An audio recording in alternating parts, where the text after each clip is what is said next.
Do you think you have what it takes to break into consulting? Let's see if you can measure up, as I'm joined by Alessandro, a senior analyst from Accenture. Now, Alessandro, thank you so much for joining us on the podcast today. Thanks for having me. Looking forward to it. Of course, man. I'm looking forward to it as well. Do you mind giving a little synopsis about yourself? So, Alessandro Farelli here. Nice to meet you all, or talk to you all. Like Amar said, I'm a senior analyst at Accenture. I've been working with Accenture now for almost 3 years. I graduated from Ryerson, or I guess TMU now, but it was Ryerson at the time, back in 2022. Took business at Ryerson. I majored in economics, minored in finance. Always kind of thought I'd go the finance route, and then realized I didn't really like it very much. Grew up in Etobicoke. In terms like personally, I'm a very active person. I like to consider myself extroverted, love my friends, love my family. I'm still located in Etobicoke right now. Love to cycle, love to work out. And yeah, I guess that's a little bit about me. Super. Amazing, man. Let's get started to the very first question. Talk to me about consulting. How'd you come across it? You mentioned earlier that you thought finance, kind of move over to consulting. Tell me about that. Absolutely. So I think what had pulled me towards consulting was my co-op years. So when I was at Ryerson, the co-op program basically added an extra year of school, right? So in between my third and fourth year, it was 16 months straight of co-op. So I did 3 different work terms. One was 4 months at a small company doing sales. Didn't really like it too much. Then I did 8 months at Sun Life doing cloud finance. And I really, really liked that job. And that's, I think, what kind of pushed me towards consulting. And then I did another 4 months at the Ministry of Energy, doing kind of data analytics there. And during that time, I got more of an understanding of, what I kind of liked from my professional life, what skills, am I good at? What do I like? And kind of where do I want to take my career? So in between my last co-op term, so that would have been the summer of 2021, I believe. And then my last year of school, which started in the fall, I started thinking, okay, where do I actually want to take my career? What do I want to do after I graduate? So I was looking at, okay, what skills do I like? I'm like, okay, I like talking to people. I need to be in a job where I'm constantly interacting with others. I also like, being analytical, looking at data, figuring out, how can I help a business out? So when I was looking at, what I liked and what I was good at, consulting seemed like a great option to me. I was like, I get bored very easily, so I don't want to be stuck in a job where I was going to be doing the same thing over and over again.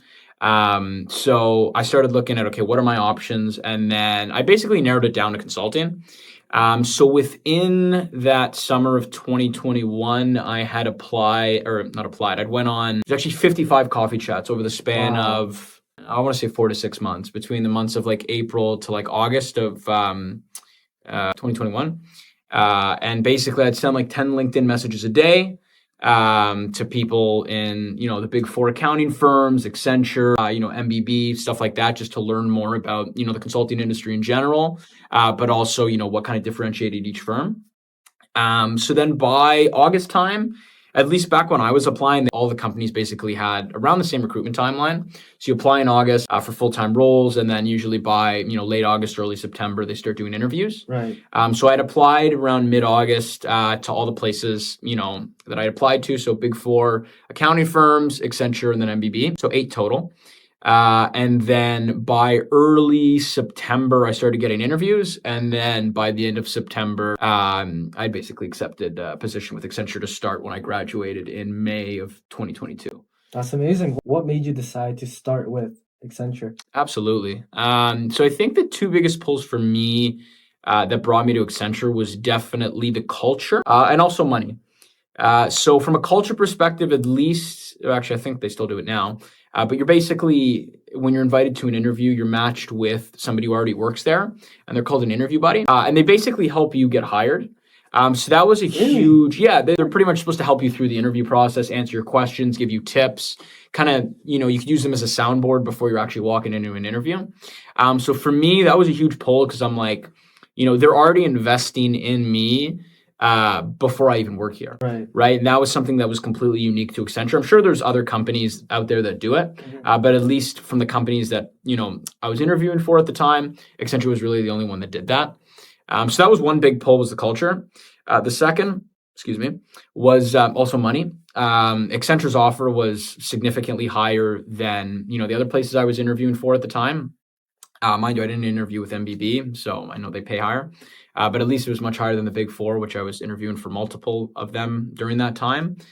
So the mix between like culture and money, it was just enough of a pull for me to, say yes and start my career with Accenture. Thank you for being honest, man. I really appreciate you kind of talking about both the reasons why you decided to go with Accenture, and I'm glad it's working well so far with you. Absolutely. Next question. Talk to me about some of the skills you need for consulting. Ooh, good question. I'd say the most important skill would definitely be communication and people skills. At least if you're in a client-facing role, at the end of the day, they need to put people that know how to communicate well in front of others. So soft skills, I'd say, are the most important. Presentation skills, being able to have a good conversation, even to just be able to like shoot the shit with a client at the start of a call. Ask them how their day's going. Find things that you both have in common, and kind of build some rapport. So soft skills, I'd say, are definitely the most important thing if you're in a client-facing, less technical role. And then from a more technical perspective, you definitely need good data analytics skills. Know how to use Excel, know how to, be able to do data visualization, build a graph, be able to tell a story with data. But in terms of like hard skills, you don't need, I would say, very high technical skills. You don't need to know how to code. I mean, now in today's day and age, it was a little different when I was applying, but you probably want to know how to use AI. Like, make sure you're playing around with ChatGPT or whatever, AI tool you like. So that would probably help nowadays because it can really make your life easier, Right. especially with creative exercises.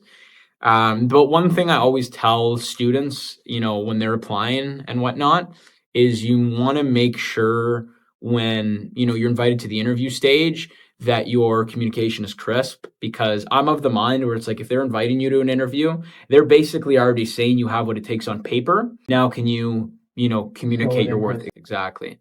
So I would say if there was one skill that's the most important, it's communication, and then presentation skills probably behind that. But yeah, I think at least for consulting, the soft skills are a lot more important than the hard skills. And then I don't know if you consider it a skill, but adaptability is also really huge, right? Yeah. Like you're going to be, switching teams, projects, every, couple months or maybe years, depending on how long the projects are. You're going to have, you might go from a supervisor that's very, very hands-on to somebody who's very, very hands-off, right? You may have somebody that, wants you to communicate a certain way, opposed to somebody else who may want you to communicate a totally other way. So just being able to be adaptable to, different teams, different kinds of work, I'd say is really, really important in this industry. But definitely, I think at the end of the day, consulting is something that is much more important to hone your soft skills than your hard skills. Well, you're still obviously going to want to grow your hard skills. Right. Follow-up question to what you said. You mentioned storytelling with data.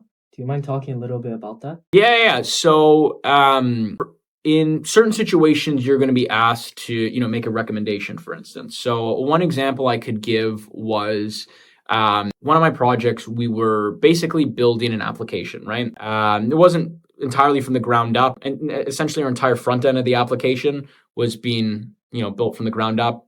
It had an existing back end, but that's not that important. And we had to prioritize certain features, right? So figure out, okay, what do we build and what don't we build? So being, I was responsible for most of the front end when I was on that project. So design it, help with the visual design, especially figure out, how's it going to work? What's the functionality of it? And there were points where, I'd have to, go to my manager and his manager and basically figure out, do we invest time and energy into this or not? And a lot of that would be backed up by data. So there was one example I remember where we told the client, we're going to be able to basically have these people that are third parties having foreign addresses into our system. And I remember I made the recommendation to not actually build the feature through technology, but do it rather through a process. And the reason was I thought the data didn't warrant a technical solution. So when I did a bit of a rough analysis, I was like, out of the whole population of users that are going to be using this, I think it was like, 0.5% have a third party. And of those third parties, how many of them are not located inside of Canada, which was an even, smaller percentage. And I think it was, at least the number I had gone to, was less than 10. Wow. Right. So I'm like, this is going to be used less than 10 times. Let's not do it. Right. So I brought that up to my manager. and then his manager. And I was the one who made the call on whether or not to ship it or not. But you need to be able, when you're making recommendations like that, to, really be able to back yourself up with data and not just be like, okay, I have a feeling that this might be the right way to do it, or that might be the right day. Sometimes you don't have the data handy, but, if you are able to actually, if you have information collected, use data and that to help, strengthen your argument and show people why, you think it should go this way or that way. Right. That's fantastic. I'm glad you were able to storytell your way to convince the client to what you thought was the best decision for him or her, right? That's amazing. Now, something else I wanted to ask you about, your communication skills. Absolutely top notch. You can see on the podcast right now. It's fantastic. So can you talk to me about how you were able to learn and grab those communication skills? That's a good question. I think it was a mix of a couple things. I'm going to be honest here. I think some of it is just natural. I think it's one of those things where, I guess naturally, I don't want to say naturally I was born with it, but at least both of my parents were, I like to think, great communicators. They're both extroverted. Never really saw them, do public speaking, for instance. But as long as I can remember, I never really had much of a problem speaking in front of a crowd. And I think it was one of those situations where it would just be a constant positive feedback loop, right? Like I would do, whether it's presentations in a class. I even remember, I have a memory, I think it was in grade 4 or 5, and I did a book report. I forget what the book was, but anyway, I dressed up for it. I got like an A+ on the project. And at least back in my earlier schooling, like elementary and early high school, at least I wasn't a strong student. I wasn't a weak student either, but I was not, a top of the class kind of guy. And at least presentations and communication was always something that, I don't know, I guess I felt I was always good at. Right. And then I would get that positive affirmation from my environment, right? From teachers, classmates, like even when we, when I met you at that conference, right? And Mohammed gave that presentation, right? I got glowing feedback from students, right? And I remember telling the story actually when we're at that conference, when I gave the client demo of actually that same project I referenced, 5 minutes ago. And I got absolutely glowing feedback from the client, from my teammate, from my manager, his manager. So I think it was a mix of, just some of it's just innate, and then it was just getting that constant positive reinforcement. And now it's gotten to a point where I realize like that's my bread and butter. Like at the end of the day, for me to make the most out of my career and my life, that's the skill I really need to hone in on. Like, yeah, I've got good technical skills or data analytical skills, and I think I'm a decently analytical person, but I think there's a lot of people that are out there that might be better than me analytically. But there are a few people I think that are, or at least my age, that are, strong communication wise or presentation wise. And I know it's also a skill that a lot of people struggle with, right? Like, talking in front of a large audience, stuff like that. For me, it usually doesn't faze me. And I think also some of it that's also contextual. Like I know a lot of people, and myself included, suffer from social anxiety, right? And I want to say up until like, maybe when I was around your age or maybe a little bit older or younger, I really started to chip away a lot of that social anxiety. And like now I'm at a point where most situations I can walk into and I just don't feel away, right? So I think that also helps, being able to just stand in front of a group and just contextualize things, being like, at the end of the day, even if, you may not have a positive view on me. I hope you do. But if you don't, that's really not going to affect my life that much. That's true. Like the way at least I look at it is, unless we're interacting with each other on a daily basis, your image of me, either positive or negative, is going to hold a little weight on my life. I obviously want to be liked by people. I think all humans do. But at the same time, if I'm not, like at the end of the day, it's not going to hold that much weight, right? I want, obviously, my friends, my family, my colleagues, stuff like that. That's a little bit different because you interact with them regularly and they actually, of you, do impact your life. But yeah, I guess to kind of hone back and get back to the question, I think it was a mix of some of it's just innate ability. Some of it was just positive reinforcement and constantly using that skill and increasing that skill. And then some of it was also just eroding my own anxiety to just get me a point where I can just speak openly and freely without my own mind kind of holding me back. That's fair. Something else I actually wanted to mention, going back to what you said earlier on, Tom Holland, very famous actor, at least I'm 80% sure it was him.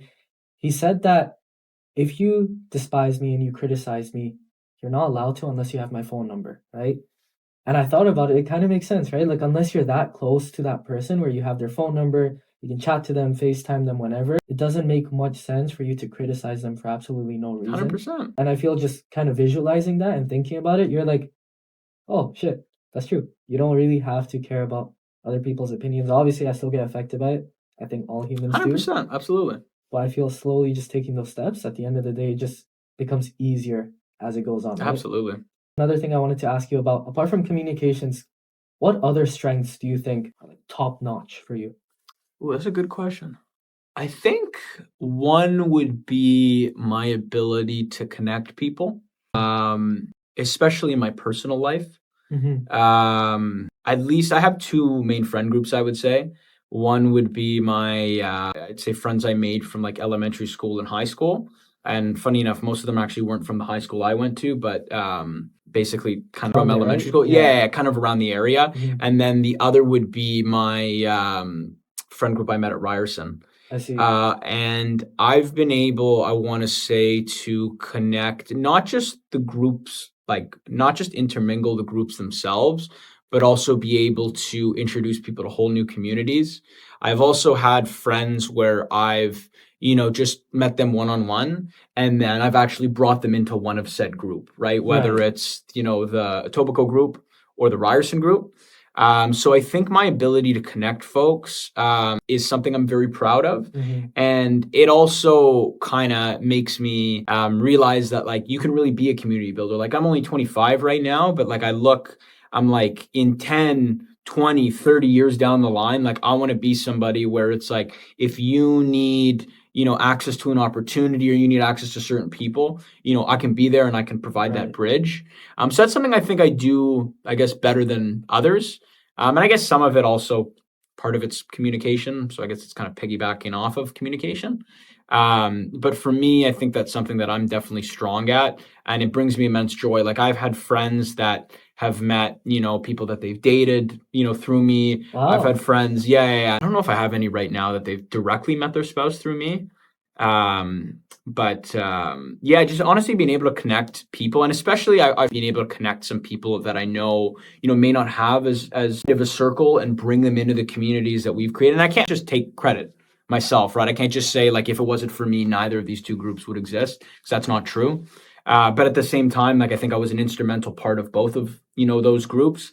And just being able to bring people into that and see, and them being able to get the benefits from the people I love so much, for me just brings me immense joy. And I think it brings me more joy than, any amount of money could, right? And we can get into this conversation a little bit later, but especially as you find more success in your life, and whatever, like the listeners here, as find more success in your life, making money's great. But at the end of the day, when your bank account has, $100,000 or $10,000, like, really doesn't affect you that much.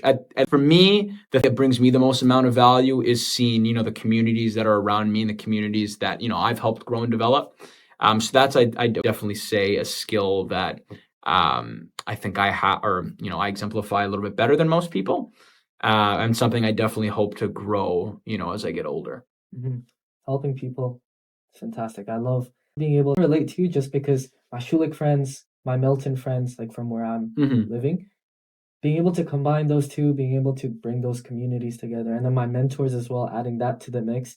It's really nice because a lot of my mentors, they've helped me so much. So literally yesterday, I was on a call with my mentor for I think an hour and a half. Oh, wow. Just because I messed up some shit, so I needed. Yeah. I want to be able to share that with my boys as well, in case they have any of those moments. Sure, I'll be there for them, but obviously, I'm not going to be as wise as maybe the fourth or third year in our school, right? Another thing, I love helping communities, man. I can relate to you about the fact about money. Like obviously I haven't touched large sums of money just yet. You'll get there. But inshallah, yeah, hopefully.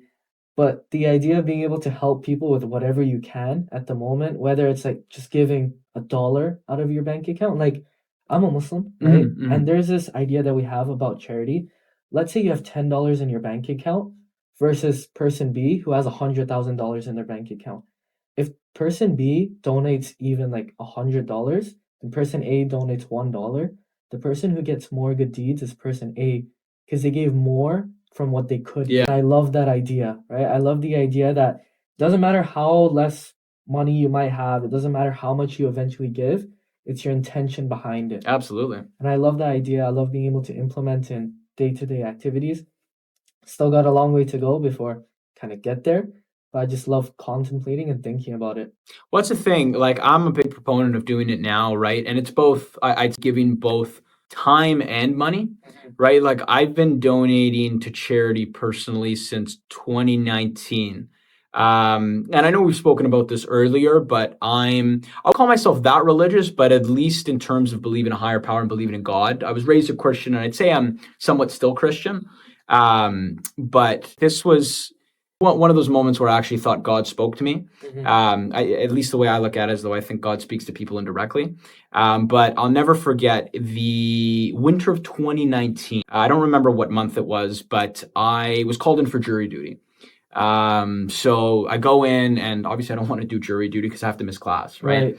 So I go in and I talk to, whatever the person who handles it is, right? And I told them, I'm like, hey man, listen, I'm a student, I have class that, I pay for my school. Like, can I please, get exemption? And the guy was like, yeah, of course, wrote me the note or whatever. And then, I'm off on my way, right? So I was walking from the courthouse to Ryerson to Vic building. I remember I had an economics class that morning. And as I'm walking, there was one of those like street salesmen, right? And they were wearing this yellow vest and whatnot.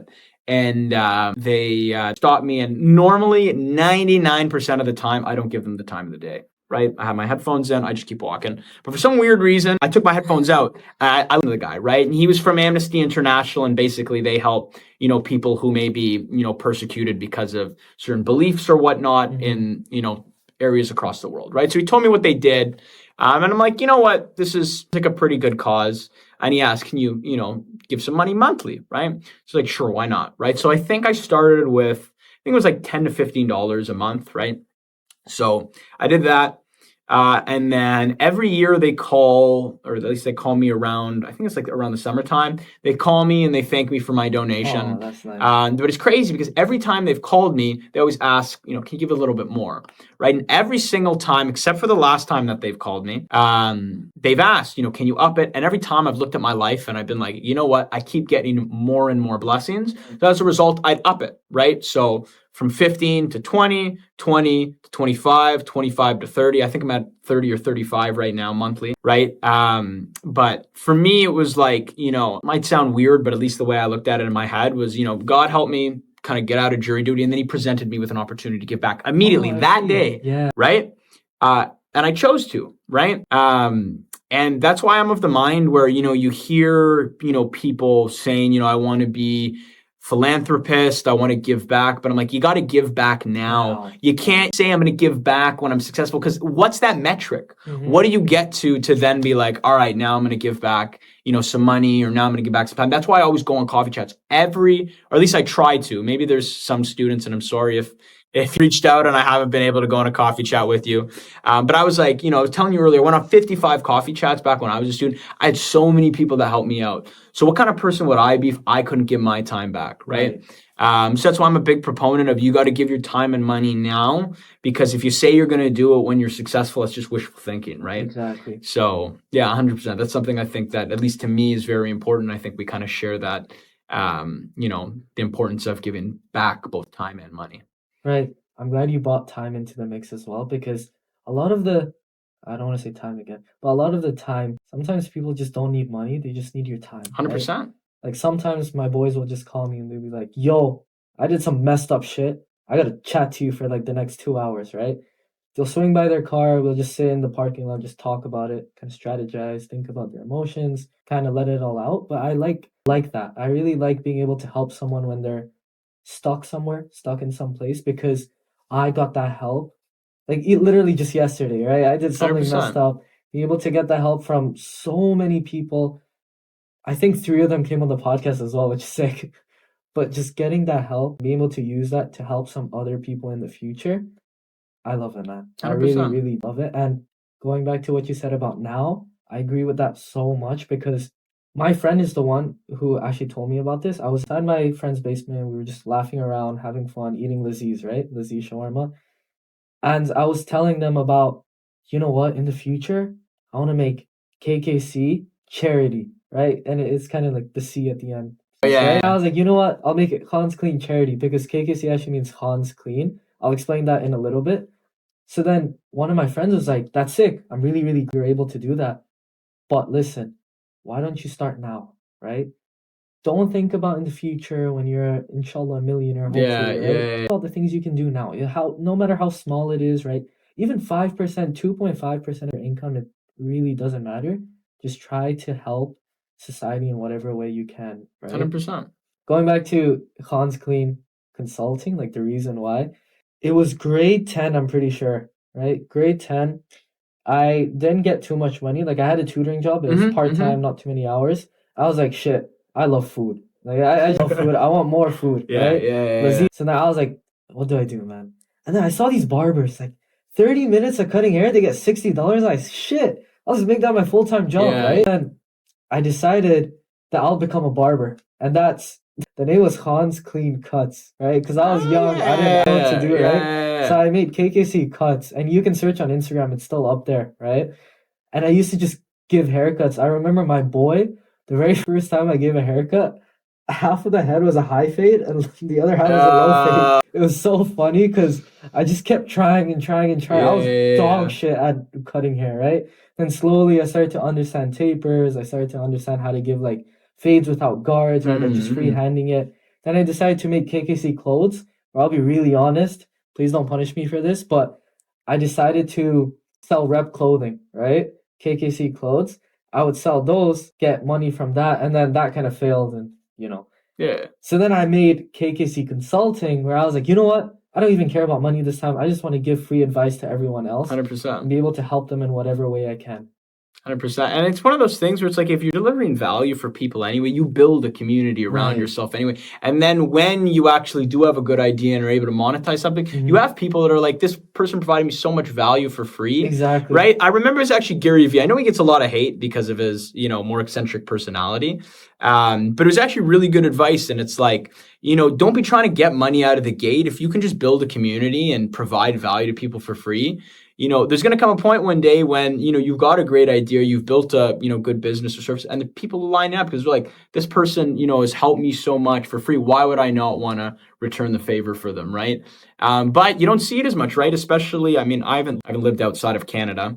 But in the kind of world we live in, right, at least in the West, it's very consumerist, very transactional, right? But it's like at the end of the day, people gravitate towards genuineness and help provide them value at no cost of their own, right? And it's like you build a community like that, the money will come eventually, right? Alex Ramosi talks about that as well. Like he said, give stuff for free so much that people just feel bad for not paying you, right? Just over delivering.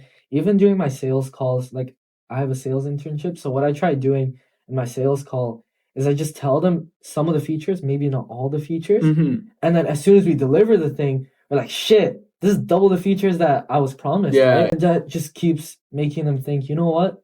I'm glad that I paid a certain amount. I got more value than I really thought that I would get. And I want to keep coming back to you because you know what? You helped me out when I needed it. And I'm very grateful for you for that.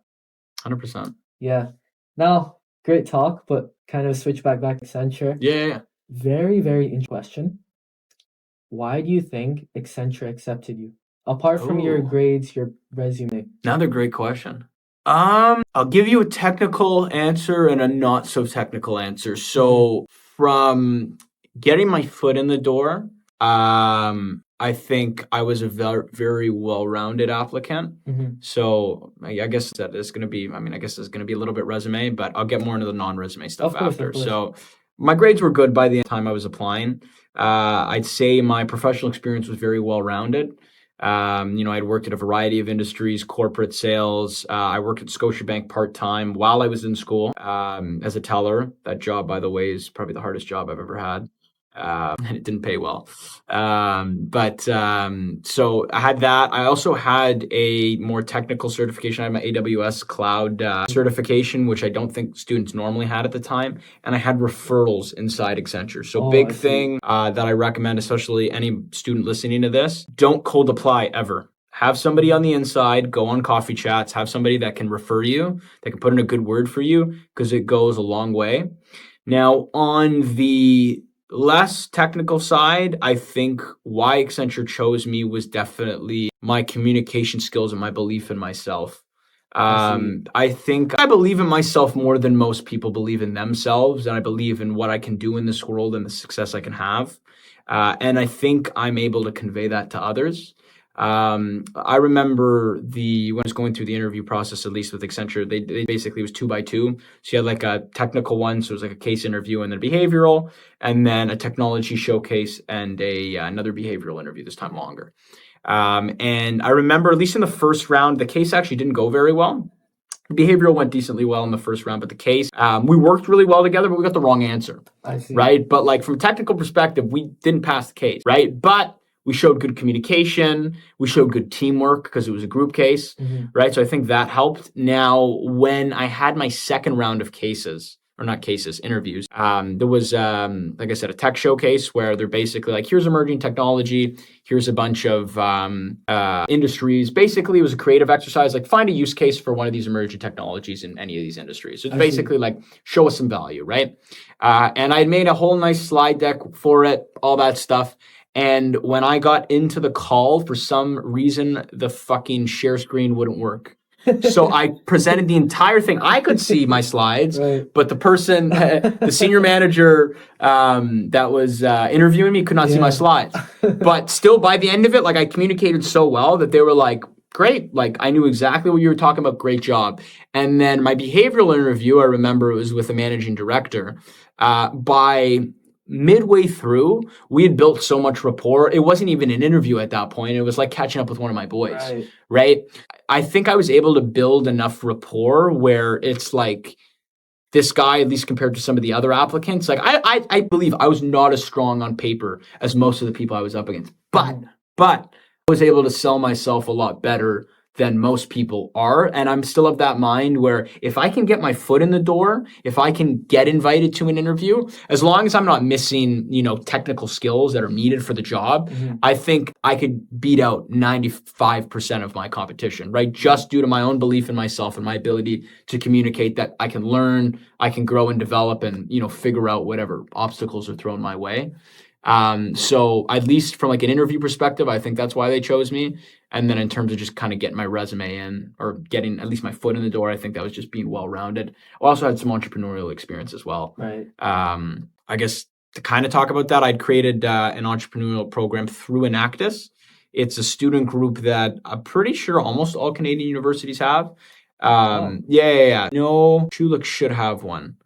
I don't think, though, it's as popular in Schulich than it is at other schools like TMU or, like Queens or, Ivy or those ones or whatever. But basically, the whole premise around it is like you create like social ventures.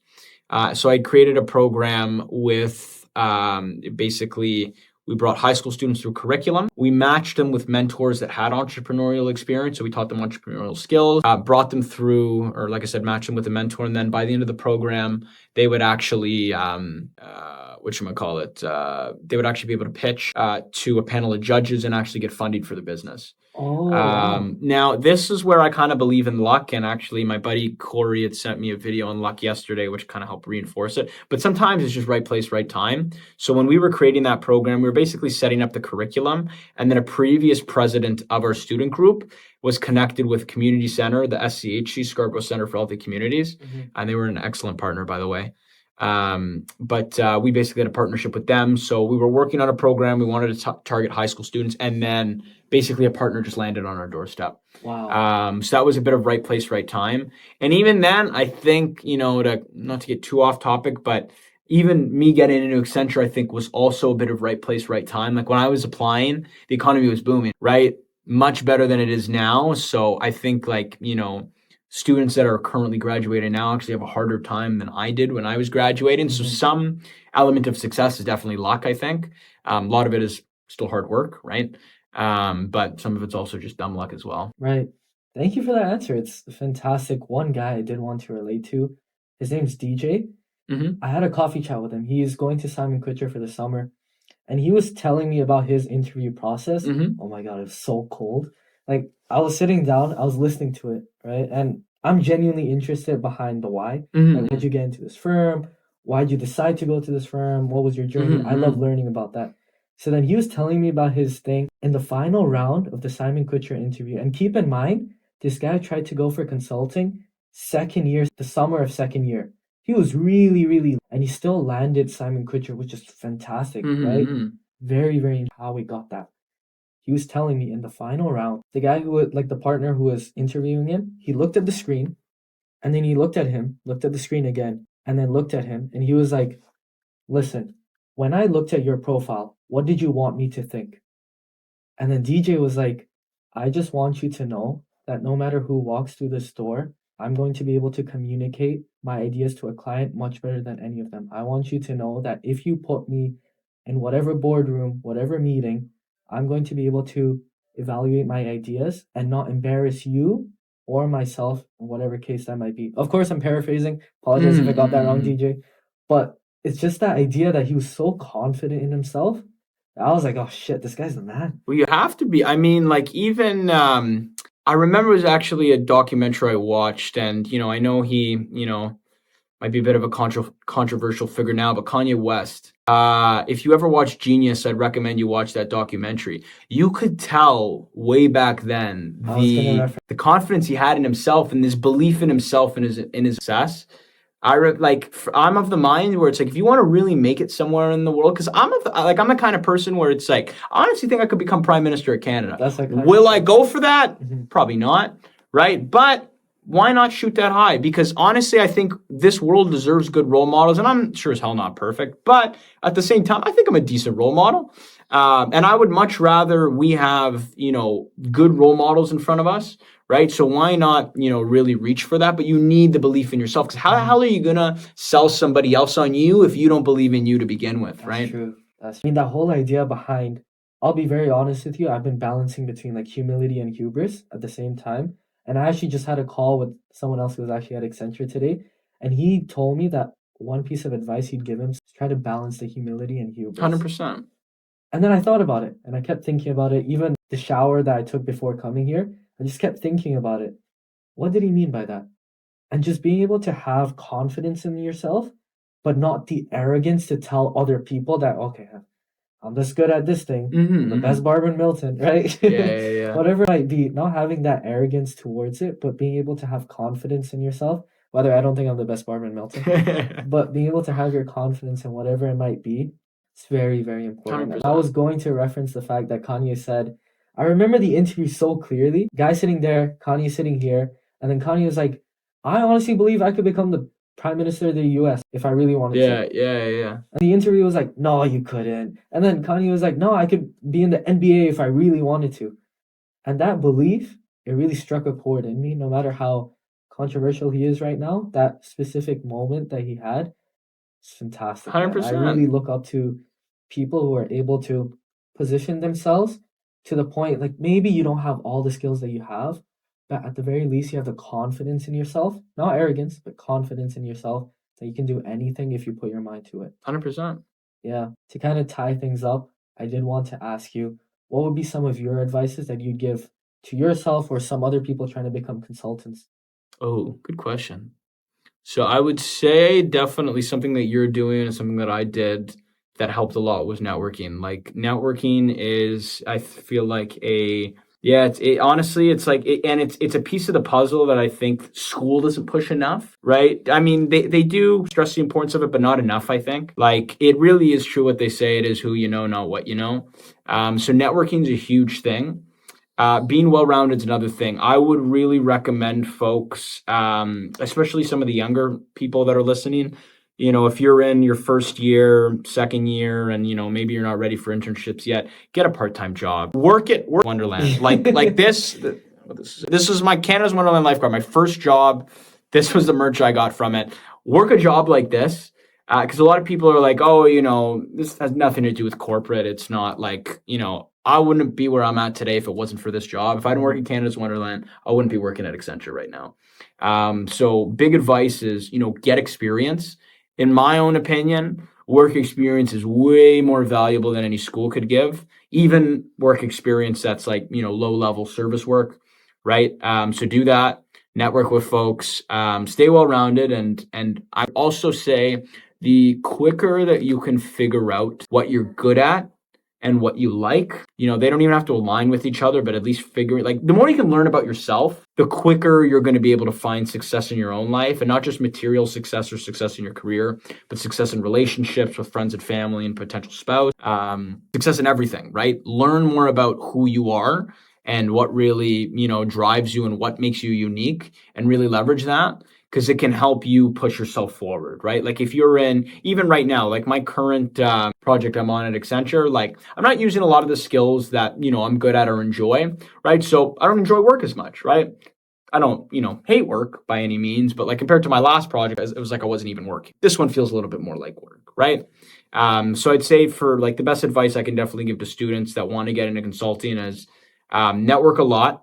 Figure out what firms best suit the kind of people that they are and best align with their values. Two, make sure you're well-rounded. Make sure you're getting good marks, have good work experience, and do some learning on the side. Stay curious. So whether it's reading, listening to podcasts, grow your mind in some way and figure out whatever the best way is for you. Like for me, it might be reading. For you, it might be listening to podcasts or audiobooks. And yeah, I think learn about yourself and really leverage that. And then, as a result, you'll be more confident in yourself, and it'll, bring you more success and make it a lot easier to break into consulting. I don't even think you have to start that early. Like I didn't start my consulting journey until I was basically in between my 4th and 5th year, and I still made it in. Really? Yeah. I mean, obviously the earlier the better, but and I guess at some point it might be too late. Like if you're in your last semester of your last year, Yeah. it might be a little bit hard at that point. But yeah, like honestly, definitely network more about yourself, and just keep growing, I'd say. Right. Going back to what you said about Canada's Wonderland, like for me, I work at Mathnasium. That was my first ever job as well. I think I was in grade 11 when I first started it.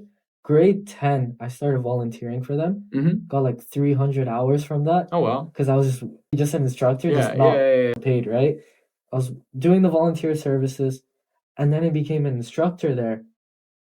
And that entire lesson, like I think I've been there for 3 years now, maybe 4.